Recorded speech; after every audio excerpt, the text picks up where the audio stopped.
जी, मित्रों नमस्कार, अभिवादन और आभार आप सभी का जुड़ने के लिए।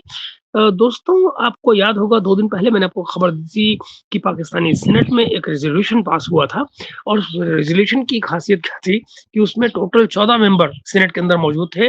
कोरम पूरा नहीं था, लेकिन बिना किसी कोरम की कंप्लेंट किए, ना किसी मेंबर ने कंप्लेंट की, ना चेयरमैन ने कोरम की बात की और वो रेज़ोल्यूशन पास हो गया।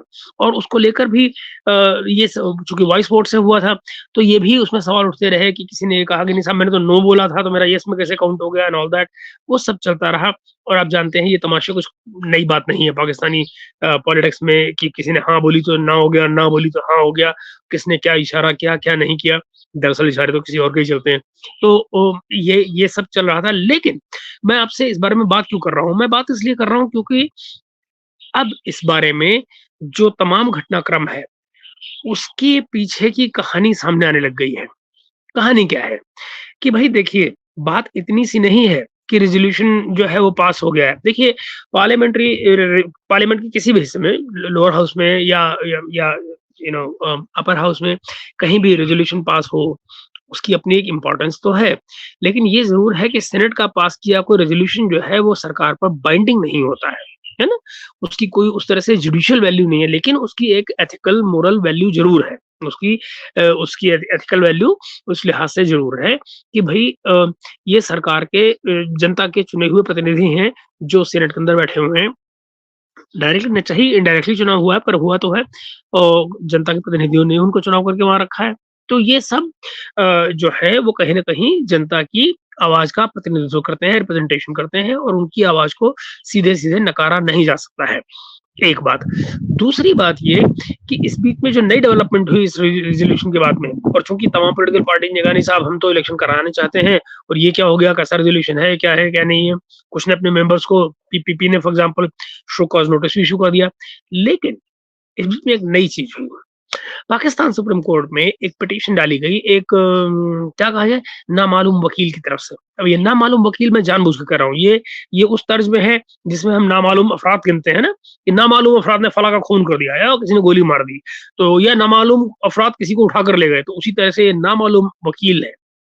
यानी कि कोई बहुत मशहूर नहीं है, कोई उनकी कोई जानी-मानी ऐसी कोई हैसियत नहीं है कि जिसको कहा जाए कि साहब बहुत बड़े वकील आ गए, क्या हो गया, क्या नहीं। ये इस तरह के वकील, इस तरह के अफ़राद पाकिस्तान में बहुत होते हैं, जो ख़ास मौकों पर इस्तेमाल किए जाते हैं। ये वैसे ही अफ़राद में से एक हैं। तो उन्होंने सुप्रीम कोर्ट में एक पिटीशन डाल दी और ये कहा कि ये तमाम लोग जिन्होंने ये रेज़ोल्यूशन पास किया है, दरअसल इन्होंने सुप्रीम कोर्ट के उस ऑर्डर की नादुली की है, बेदुली की है, एक तरह से नाफ़रमानी की है, जिसमें सुप्रीम कोर्ट ने ये कहा था कि 8 फरवरी को इलेक्शन पत्थर की लकीर है और ये इलेक्शन होने चाहिए, है ना? तो अब ये बात यहाँ पर चली, पिटीशन वो फाइल हुई है। अब 2-4 इसके चारे हैं। एक एक कि जो रजिस्ट्रार है सुप्रीम कोर्ट का, वो इसको ऑब्जेक्शन लगाकर फ़ारिग कर दे, वापस कर दे। मगर इसका एक नुकसान भी है। साइड इफ़ेक्ट क्या है? जैसे ही रजिस्ट्रार इसको फ़ारिग करता है, तो उस एक वकील के पास ये राइट आ जाता है कि वो उसके खिलाफ अपील करे, उसके ऑब्जेक्शन के खिलाफ। अपील कौन सुनेगा? चैम्बर में सुना जाएगा, एक जज सुनेगा, सिंगल जज। सिंगल जज जब उसको सुनेगा, तो वो अपनी जजमेंट देगा। ठीक है ना? जब वो अपनी जजमेंट देगा, तो ये मामला फिर वो लेकर चल जा सकता है हाई कोर्ट में, ये फर्दर डाउन सुप्रीम कोर्ट में। आ गया ना मसला? मतलब फाइल ही सुप्रीम कोर्ट में किया तो हाई कोर्ट में गलत बोल रहा हूँ कि यहाँ से पास होगा तो फिर वो सुप्रीम कोर्ट में सीधे-सीधे चैलेंज करेगा कि भई ये सिंगल जज ने दिया है जजमेंट मेरे खिलाफ दिया है, गलत है। जो भी है आप इसको फैसला करें इसका, कि क्या करना है इस पिटीशन का। यानी कि तमाम चीज़ों के ऊपर एक लीगल एक जुडिशियल जो है प्रोसेस शुरू हो जाएगा। असली बात ये है। जब जुडिशियल प्रोसेस शुरू हो गया, तो फिर लटकन कोई और इदारे भी शामिल होंगे, जो इस पर अपनी प्रतिक्रिया देनी शुरू कर देंगे, अपने रिएक्शन देने शुरू कर देंगे। आइडिया क्या है? आइडिया वही है जो मैंने पिछले प्रोग्राम में भी आपको बताया था जब मैंने इसके ऊपर सीनेट के ऊपर रिपोर्ट किया था आपको, सीनेट पे रेज़ोल्यूशन जो पास हुआ इसके पीछे कहानी क्या है? मसला ये है कि येन-केन प्रकारेण आपको ये बस इलेक्शन रुकवाना है। जैसे-तैसे करके इलेक्शन रुकवाना है। तो उसी की तरफ ये सारे के सारे कदम बढ़ाए जा रहे हैं। लेकिन ये बात यहाँ भी इतनी खत्म नहीं होती है। दरअसल तैयारी क्या चल रही है? तैयारी ये चल रही है, रेज़ोल्यूशन तो एक हिस्सा होगा ना, मैं आपको कहानी को और आगे बता रहा हूँ कि दरअसल जो मौजूदा केयरटेकर प्रधानमंत्री हैं अनवरुल हक काकड़, वो ऑन बोर्ड है प्रेसिडेंट आरिफ अलवी के साथ में। यानी कि किस बात के लिए ऑन बोर्ड है कि मान लीजिए कि कल को इलेक्शन यहाँ पाकिस्तान में होते हैं, हो ही जाते हैं, जैसे तैसे हो गए और नतीजे अपने मुताबिक नहीं आते हैं, तो ये ऑप्शन फिर भी खुला रहेगा कि जो, और ये भी माना जा रहा है, इसकी इंटेलिजेंस रिपोर्ट्स मौजूद हैं कि अगर इलेक्शन में कुछ गड़बड़ हुई, जो कि होगी, क्योंकि जब आप जनता का प्रतिनिधित्व नहीं करेंगे और एस्टेब्लिशमेंट ये चाहेगी कि एक खास किस्म के रिजल्ट आए और वो खास किस्म के रिजल्ट जब नहीं आ रहे होंगे, तो जाहिर है कि वो इंटरफेयर करेंगे कहीं ना कहीं, जैसे कि वो जैसे कि पिछली बार आरटीएस बैठ गया था, तो ऐसे ही न जाने और क्या बैठेगा, क्या नहीं बैठेगा, या क्या खड़ा होगा फॉर दैट मैटर, और वो रिजल्ट अपनी तरफ ले जाने की कोशिश करेंगे या अपनी विशेष के मुताबिक रिजल्ट लाने की कोशिश करेंगे, राइट। जब वो होगा तो चूंकि अब ये पहले वाले हालात नहीं है पॉलिटिकल, अभी पीटीआई भी है बीच में, पीटीआई सड़क के गेम भी खेलती है, तो अगर कहीं प्रोटेस्ट होने शुरू हुए इस चीज को लेकर, सड़क पे माहौल खराब होता है, कोई नहीं होता है तो कर दिया जाता है या वट, तो रिजल्ट नतीजा क्या निकलता है कि प्रेसिडेंट के हाथ में एक तलवार ये आ जाएगी कि वो इमरजेंसी लगा दे। जाहिर है कि जो करंट प्राइम मिनिस्टर है वो ऑन बोर्ड है उस चीज को लेकर। तो आरिफ अलवी साहब के जरिए अगर वो ऐसे में इमरजेंसी लगा देते हैं, सॉरी बहुत तेज धूप हो रही है से तो मुझे स्पेक्स बदलने पड़े, तो अगर आरिफ अलवी के जरिए वो इमरजेंसी लगा दी जाती है, तो आप ये पाएंगे कि चल गई ना सरकार, अपनी ये वाली सरकार जो चल रही है केयरटेकर, जिनको बाकायदा मैंने आपको बहुत बार बताया है कि इनको लाया ही इस वादे पे गया था कि आपको 2 साल मिलेंगे, तो क्यों नहीं सिलसिला इनका चल निकलेगा, अपनी गाड़ी चल जाएगी, एस्टेब्लिशमेंट की मर्जी पूरी हो जाएगी, जो वो करना चाहते हैं वो भी पूरा हो जाएगा। और इमरजेंसी के चलते क्या होगा, जितने ये ह्यूमन राइट्स के, जो सिविल राइट्स के मसले जो जाते रहते हैं, नागरिक अधिकारों के मसले जाते रहते हैं सुप्रीम कोर्ट में, सब पर रोक लग जाएगी। सुप्रीम कोर्ट कुछ बोल ही नहीं सकती क्योंकि इमरजेंसी है। लो जी, आप पीसीओ के तहत सारे के सारे आके ओथ लो, फिर से दोबारा आओ, चालू हो जाओ। तो दोस्तों, ये नतीजा उस तरफ जाता हुआ नजर आ रहा है, ग्राउंड वर्क धीरे धीरे तैयार किया जा रहा है। और जिस बात की तरफ मैं आपसे एक मुद्दत से इशारा करता रहता हूँ, इनमें से बहुत से लोग ऐसे हैं जिनकी पॉलिटिक्स 80s में तैयार हुई। फॉर एग्जाम्पल नवाज शरीफ, इनमें अगर आप सीनियर मोस्ट देखेंगे तो कौन था, इनमें जो सीनियर मोस्ट पॉलिटिशियन जो इस समय टॉप में है, उनमें से नवाज शरीफ है जो लीडर है, राइट। जरदारी साहब भी उसके बाद बेनजीर के पीछे पीछे आए ना, तो जब शादी वादी हो गई तब आए वो लाइमलाइट में, और वो पर्टिकुलरली उनकी डेथ के बाद में आए, पीछे से एडवाइजरी कैपेसिटी में जो मर्जी करते रहे हो।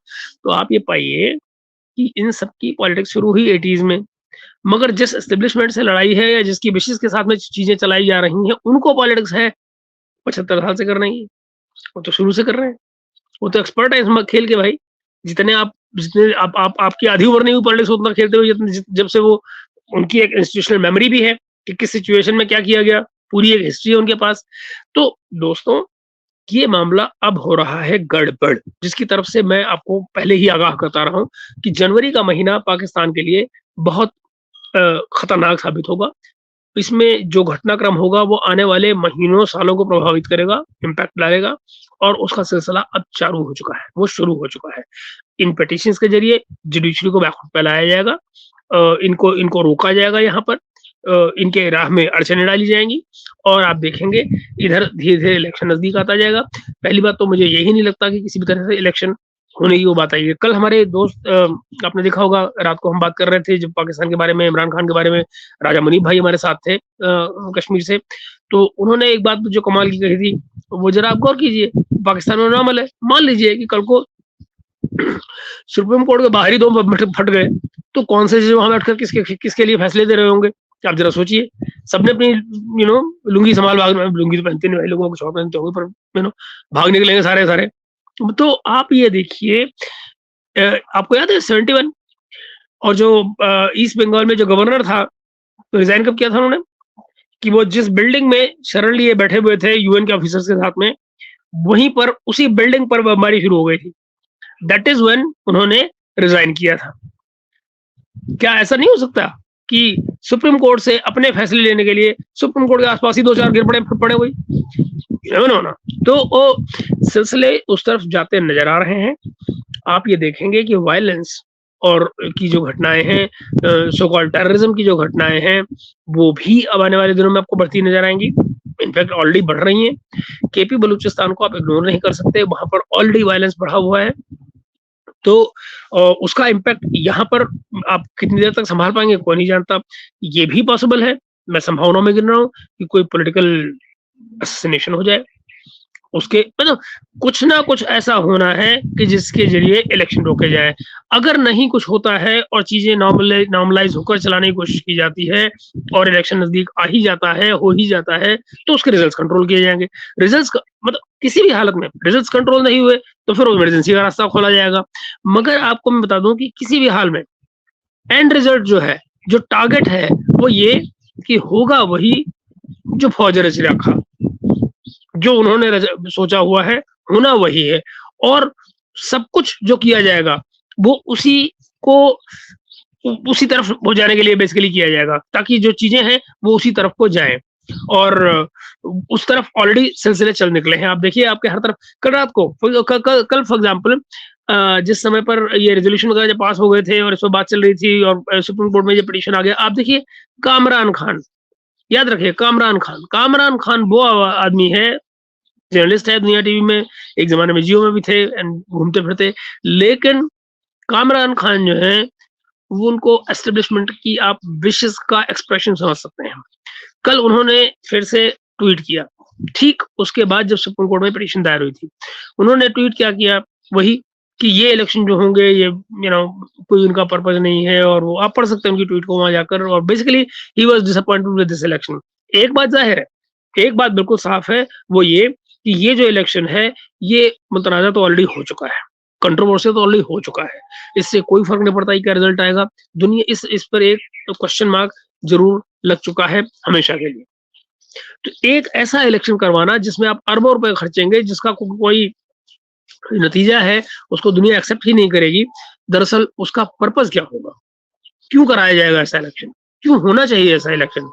ये मानना होगा एस्टेब्लिशमेंट का। ये सब किस तरफ जाएगा? मैंने आपको बता दिया। होना वही है जो फ़ौज ने सोचा है। वो उसके रिज़ल्ट्स आपको फरवरी में नज़र आ जाएँगे। जनवरी में सारी उसकी तरफ तैयारियाँ शुरू हो रही हैं। अगर 8 के इलेक्शन में 8 तारीख के इलेक्शन में इन केस वो इट टेक्स प्लेस जैसा कि मैंने कहा कि उसमें डाउट है, लेकिन फिर भी यू नेवर नो। अगर इलेक्शन हो ही जाते हैं क्योंकि कोई चीज़ें काम नहीं करती हैं और वो जुडिशरी नहीं मानती है और वो काजी भाई जैसा भी नहीं मानते हैं, कोई नहीं मानता है और होते हैं इलेक्शन।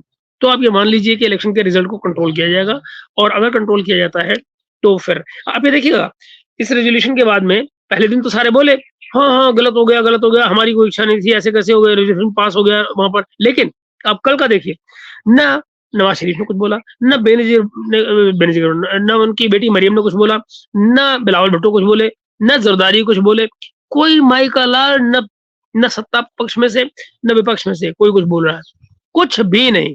इस बीच में कमेटी बन गई, जिसका ज़िक्र हमने कल किया था।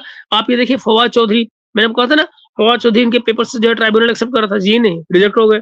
क्या रिजेक्ट हुए पेपर क्या कह के रिजेक्ट किए गए? फवाद चौधरी ने अपनी वाइफ के फॉरेन ट्रिप्स का ब्यौरा नहीं दिया, रिजेक्टेड, जाओ। ऐसे ही कसूरी साहब को उनको रिजेक्ट कर दिया, उनके बेटे, उनकी बेटी सब रिजेक्ट, टक खत्म, जाओ। अब आप कर लो आपको जिस कोर्ट में जो करना है, जो मर्ज़ी को कुछ कर लो, करते रहो अपीलें जाके जहाँ करते रहो। भाई काजी भाई ऐसा एक अकेले आदमी तो हैं, या तो ये हो कि सारे के सारे केसेस वो खुद ही सुनने लग जाए, बाकी सब जजेज़ को फारिग कर दें उठा के, ऐसा भी नहीं हो सकता, है कि नहीं? तो बाकी के जजेज़ अगर कहीं और दाएँ-बाएँ कर रहे हैं तो आप कैसे उनको रिवर्सल करते रहेंगे और किस-किस पर आप अपील फायर करेंगे? और बाय द वे इन सारी चीज़ों का टाइम बड़ा लिमिटेड है। एक और चीज़ जो वो कर रहे हैं लगातार एस्टेब्लिशमेंट ने जो किया है, इलेक्शन कमीशन के ज़रिए उन्होंने इनका वापस ले लिया है सिंबल पीटीआई का, इमरान खान की पार्टी का। वो अपील सुप्रीम कोर्ट में लगी हुई है। हुँ, उहुँ, हुँ। मगर मज़े की चीज़ आप देखेंगे, तारीख नहीं तय हो रही है। उसकी तारीख नहीं तय हो रही है कि उसकी सुनवाई कब होगी। आज तारीख क्या है? 7th। आप ज़रा सोचिए 12 तारीख तक उसका फैसला आना है। 12 के बाद में इलेक्शन कमीशन कुछ करेगा ही नहीं। और अभी तक कल जो रोस्टर जारी हुआ सुप्रीम कोर्ट का, उसमें इस केस का कहीं कोई ज़िक्र नहीं है, इस वीक में। तो फिर बताइए आप मुझे कहाँ गया वो केस?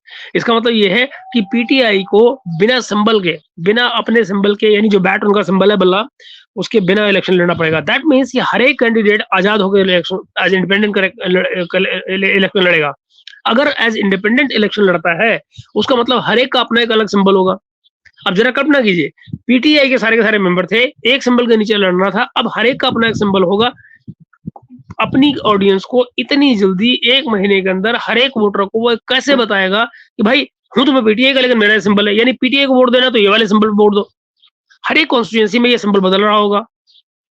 पाकिस्तान की जो तमाम पॉपुलेशन है उसमें 50% के करीब जो हैं ऐसे लोग हैं जो स्कूल तो छोड़िए मदरसे भी नहीं जाते। 50% बच्चे, जवानों की संख्या बढ़ी हुई है, 60% 63% के करीब है। ठीक है ना? केपी या बलूचिस्तान जैसे जो इलाके हैं, यहाँ 30 से 35% खवातीन जो है वो पढ़ी लिखी हैं। एंड पढ़ी लिखी की जो डेफिनेशन है वो ठीक वैसी ही है जैसी होती है। आप जानते हैं पढ़ा लिखा किसको माना जाता है। तो ये सिलसिले हैं दोस्त, जहाँ पर आपको अपने वोटर से अपना वोट बैंक लेना है। एक और बात, पीटीआई के वोटर को अगर वोट बैंक जाना है बूथ में, कौन लेकर जाएगा? कौन वर्कर होंगे? आप नॉमिनेशन फाइल करने के लिए जाओ तो वहाँ डंडे पड़ रहे हैं, आपके पेपर छीन के लोग भाग जाते हैं। क्या इस बीच में माना जाता है कि भई अरे नहीं 2-4 के छीने थे, बाकी सब तो वापस आ गए, सबके सब एक्सेप्ट हो गए, ये वो बोला जा रहा है ना? एक बात बताइए, एक कंपाउंड में जहाँ आरओ बैठा हुआ है, उसमें पुलिस भी खड़ी हुई है, सब कोई खड़ा हुआ है, एक प्रोमिनेंट लीडर की वाइफ वहाँ पेपर लेके आती है, एक आदमी उसका पेपर छीनने की कोशिश करता है, ना पुलिस रोकती है, ना कोई और रोकता है, और उस बात को आज 1 हफ्ते से ऊपर हो चुका है। किसी माई के लाल ने न तो उस पुलिस आदमी को छीनने वाले को रोका, नंबर 1, 2 न पता लगा, जबकि सब कुछ सीसीटीवी पे भी रिकॉर्डेड है, लोगों ने भी वीडियो बनाया है, सब कुछ मौजूद है। कुछ तो है जिसकी पर्दादारी है नहीं?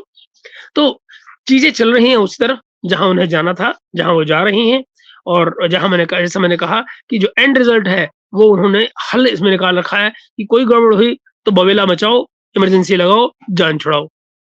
This is what the ground is appearing for. Ground जो बनाया जा रहा है, वो उस तरफ जाता हुआ अब नज़र आ रहा है।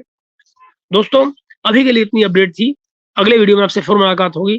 चैनल को लाइक एंड सब्सक्राइब कीजिएगा और वीडियो को शेयर कीजिएगा अगर आप अपने किसी भी सोशल मीडिया प्लेटफ़ॉर्म पे हैं, जहाँ भी हैं आप, और मिलते हैं हम आपसे अगले वीडियो में एक बार फिर से बहुत जल्दी। Bye bye for now, have a lovely day.